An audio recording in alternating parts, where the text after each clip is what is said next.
Comerciantes del centro histórico de Mérida manifestaron que con el acercamiento de las zonas de ascenso y descenso del transporte público representa esperanza para sus negocios, pues comenzaron a percibir mejoras en sus ventas y vislumbran mayor derrama económica.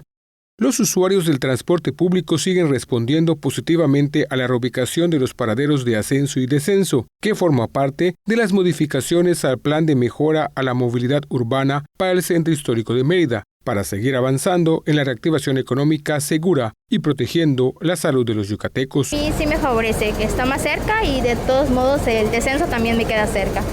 Entonces, en mi caso sí me favorece. Todo nos beneficia porque ya está más céntrico, o sea, no tienes que caminar, alejarte más. Y las personas que tienen chaleco también igual te están ayudando, te dan el folleto también te están dando ahorita. Con 9 años laborando en el centro meridano, Eduardo Marroquín Navarro, dueño de Spirit, tienda de esencias ubicadas en la calle 63, donde se reubicaron los paraderos de la zona oriente, afirmó que tiene buenas expectativas con estas mejoras, porque los ayudará a que haya mayor afluencia de gente por su comercio. María Estela Pérez Palomo, quien estuvo a punto de cerrar su establecimiento de productos naturistas, nunca perdió la esperanza y con las modificaciones emprendidas espera un panorama favorecedor para su comercio.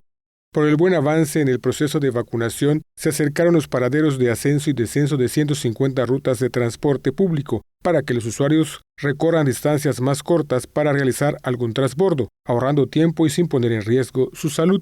Para que las modificaciones se realicen de la mejor forma, se colocaron mamparas informativas en diversos sitios del primer cuadro de la ciudad y personal identificado con chalecos verdes orientan y entregan volantes con el mapa y listado de los paraderos que se movieron, así como las recomendaciones para la adecuada aplicación de los protocolos sanitarios.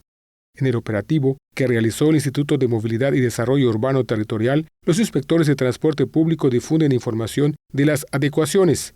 También se habilitaron sitios donde la ciudadanía puede solicitar información para llegar a su destino sin interrupciones ni contratiempo alguno. Teleyucatán te informa.